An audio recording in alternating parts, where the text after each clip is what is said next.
this is Krinstar, and today I am going to look at Wavestate Native. It's by Korg. Recently, Korg had put out two brand new synthesizers, the Wavestate Mark II and the Wavestate SE, which kind of share patches and whatnot with the Wavestate Native. So basically, the same sounds that you hear on those two devices, hardware-wise, you can hear on the software. So with all the buzz with Wavestate, I figured I'd play around with the software a little bit today. It's a very, very cool synthesizer. It produces some really cool noise and or sounds, depending on how you look at it. And here is the default patch. As you can see, there's kind of some layers here, and that kind of helps the sound.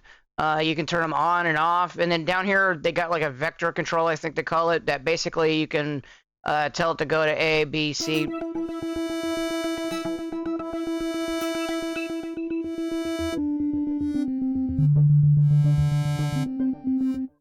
And with the layers here, you can have actually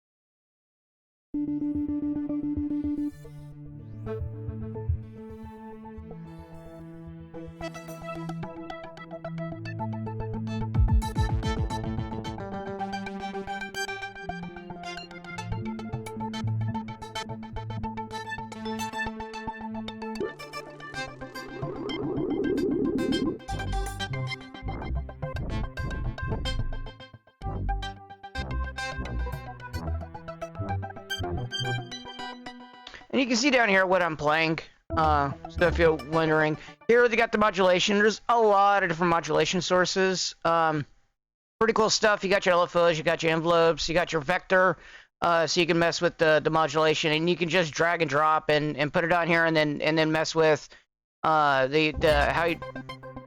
it's being modulated.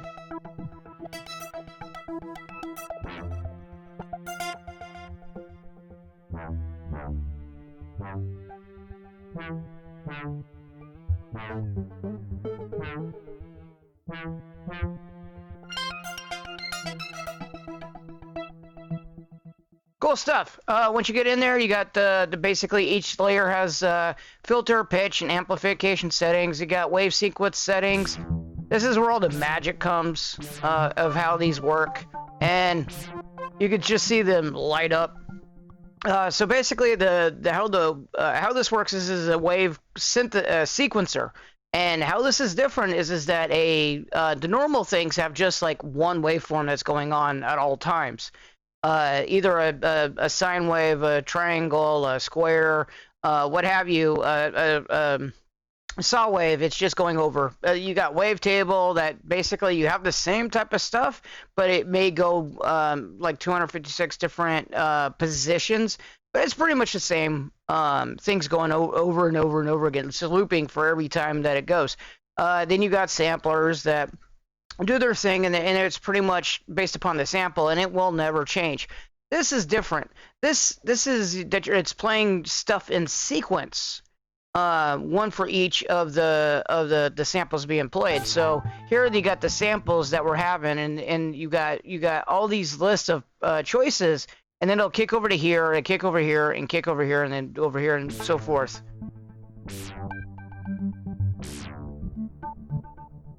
And that's per layer. So when does it move over? Well, that's this timing. So basically, it's using this as a timing, and each of these.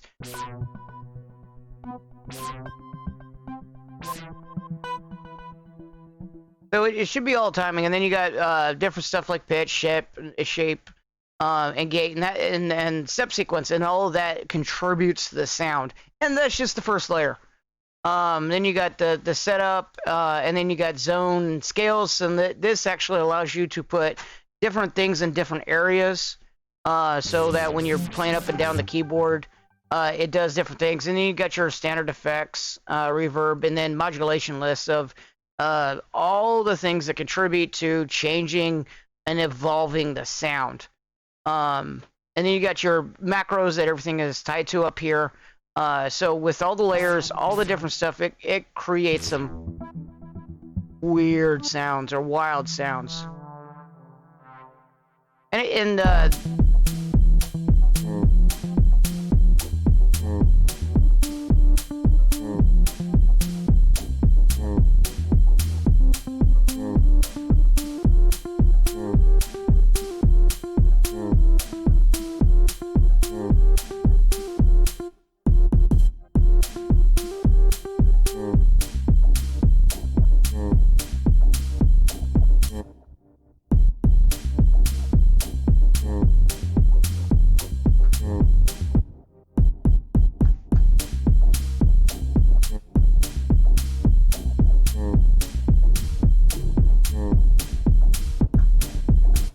pretty cool stuff.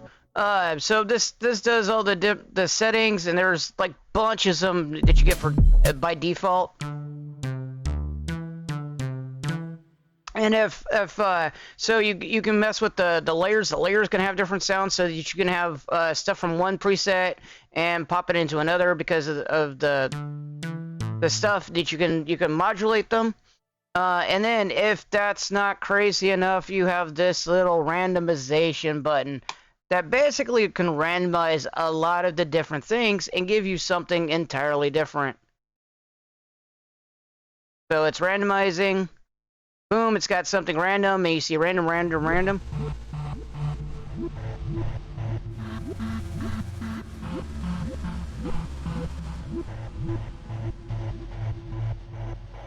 Let's do it again.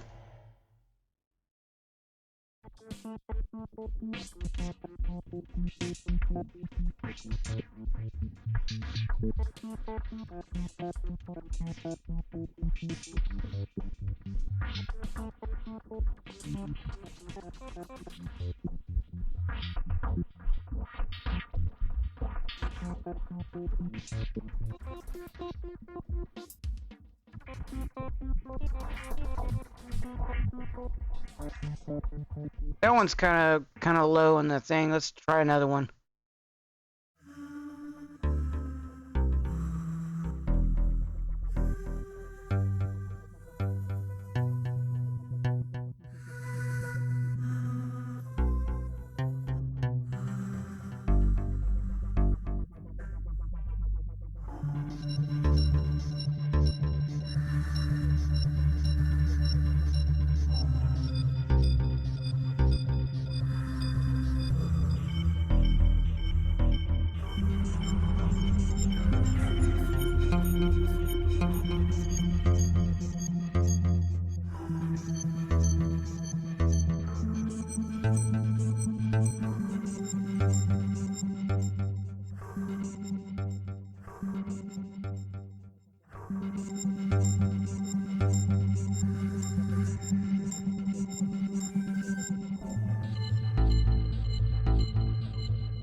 One of the cool things is that you can get the librarian, And what that helps is, if I remember right, it helps interface with the actual hardware. The hardware itself, you can interface with this and be able to control it and do all the different things with it. Overall, pretty cool little synthesizer. Can spend stupid amount of hours playing around with all the different sounds and make it something unique for what it does. Pretty cool type of software. Let's do another random. This is actually really cool.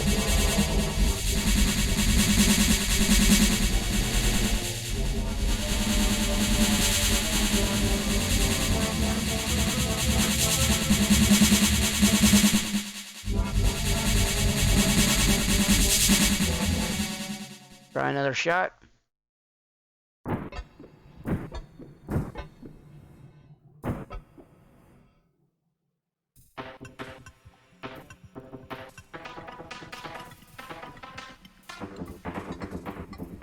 Something plucky.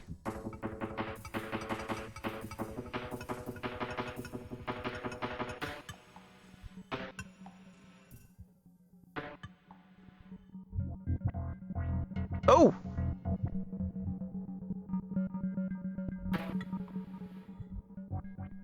There's an initial pluck and then it changed, it evolves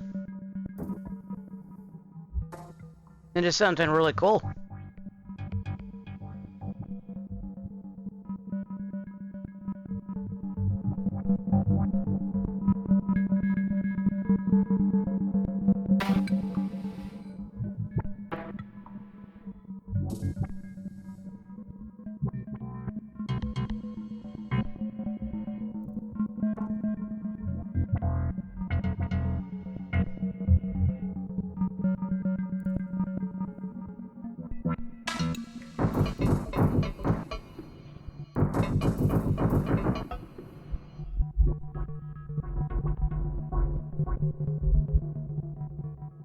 Just amazing. I really like it. I love the fact that you can use it and make over really evolving type of sounds. And you can have something initial hit on the attack, and then over the time of the put it on sustain, you get something entirely different over the time, and that's a large part of the wave sequencing,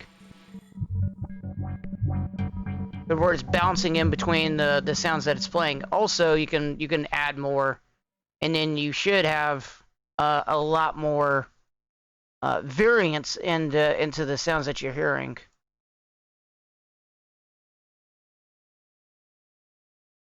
So we can add leads, and these are just like I think like wave samples or wave tables.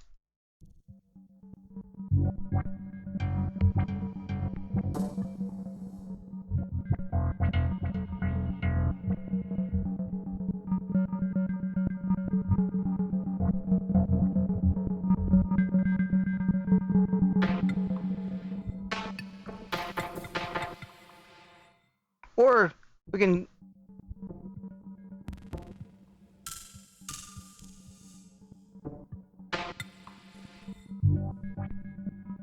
let's focus on the B layer for right here. Interesting, we're not even getting anything out of that one.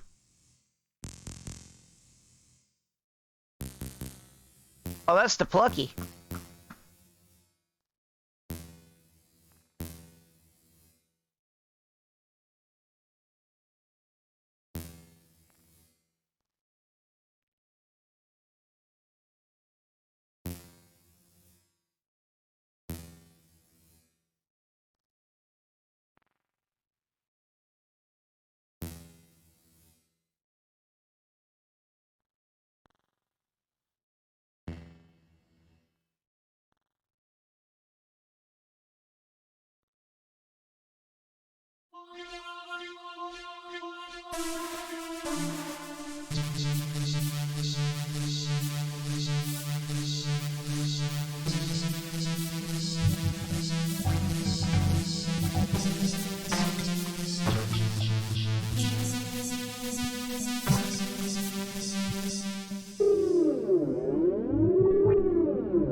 Because I changed the timing on here to be a fourth, it pauses longer, does it by a fourth, and the timing on my voice got kind of crazy. Or my throat.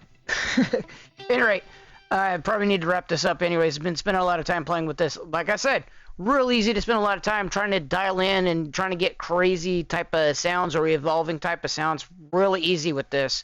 It's probably one of the most expressive VSTs and or instruments. I took a hard look at it earlier this year. Was really a fan of it. I was probably going to buy the hardware, the actual hardware, for I think like $600. Anyways, thanks for watching. I really appreciate it, and I will catch you later.